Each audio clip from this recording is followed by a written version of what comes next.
Hello বন্ধুরা, আশা করছি আপনারা সবাই ভালো আছেন।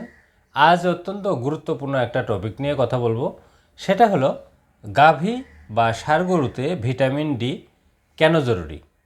আমরা যদি ভিটামিন ডি এর কাজ নিয়ে কথা বলি তাহলে তার ভিতরেই কিন্তু আজকের যে প্রশ্ন তার উত্তরগুলো আমরা পেয়ে যাব।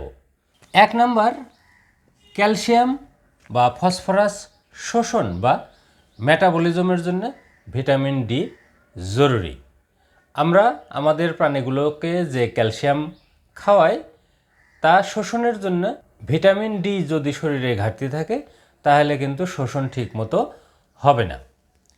2 নাম্বার, রোগ প্রতিরোধ ক্ষমতা বাড়ানোর ক্ষেত্রে কোনো প্রাণীর স্বাভাবিক যে রোগ প্রতিরোধ ক্ষমতা তা সঠিক রাখতে ভিটামিন ডি গুরুত্বপূর্ণ ভূমিকা পালন করে।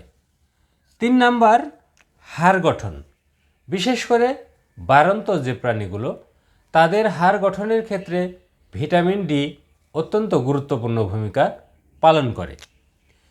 4 নাম্বার, অক্সিডেটিভ স্ট্রেস দূর করতে, শরীরের বিভিন্ন মেটাবলিজম প্রক্রিয়া যখন সম্পন্ন হয় তখন যে অক্সিডেটিভ স্ট্রেস তৈরি হয় তা দূর করার জন্য ভিটামিন ডি গুরুত্বপূর্ণ ভূমিকা পালন করে।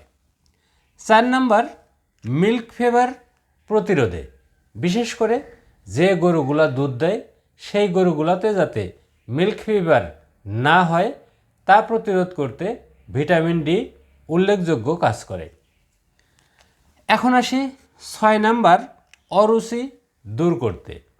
একটা গরুতে বিভিন্ন কারণে অরুচি হতে পারে, কিন্তু সেটা যদি ক্যালসিয়াম বা ফসফরাসের ঘাটতির কারণে হয় এবং শরীরে ভিটামিন ডি এর ঘাটতির জন্য ক্যালসিয়াম বা ফসফরাসের শোষণ যদি কম হয় সেটা দূর করার ক্ষেত্রে ভিটামিন ডি একটা গুরুত্বপূর্ণ ভূমিকা পালন করে।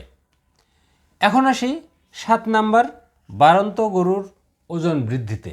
যে গরুগুলা বাড়ন্ত অর্থাৎ 6 মাস বয়স থেকে 2 বছর বয়সী যে গরুগুলা এদের ওজন দ্রুত বৃদ্ধি পায়, আর এ ওজন দ্রুত বৃদ্ধি পাওয়ার জন্য ভিটামিন ডি কিন্তু উল্লেখযোগ্যভাবে কাজ করে।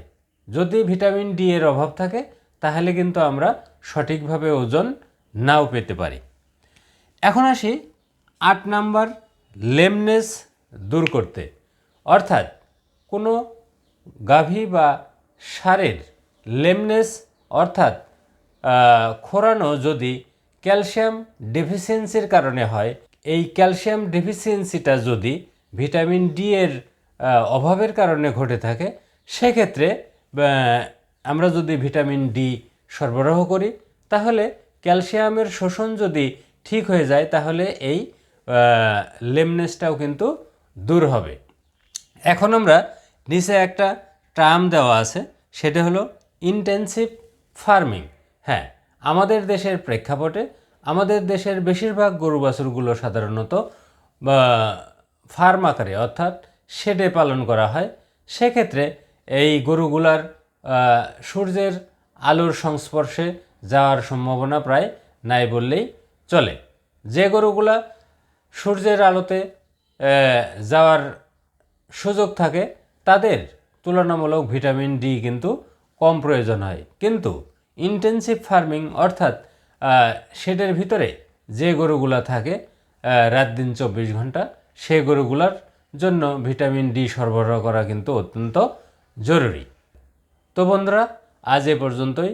আমার এই ভিডিওটি যদি আপনাদের ভালো লাগে তাহলে অবশ্যই লাইক করবেন, কমেন্ট করবেন এবং শেয়ার করে অন্যদেরকেও এই তথ্যগুলো জানার সুযোগ করে দিবেন। আর আমার এই চ্যানেলটিকে সাবস্ক্রাইব করে পাশে থাকা বেল আইকনটিকে ক্লিক করে রাখবেন যাতে পরবর্তীতে এ ধরনের ভিডিও আপলোড করার সাথে সাথেই সহজেই আপনারা এর নোটিফিকেশন পেয়ে যেতে পারেন। আপনাদের সবাইকে ধন্যবাদ।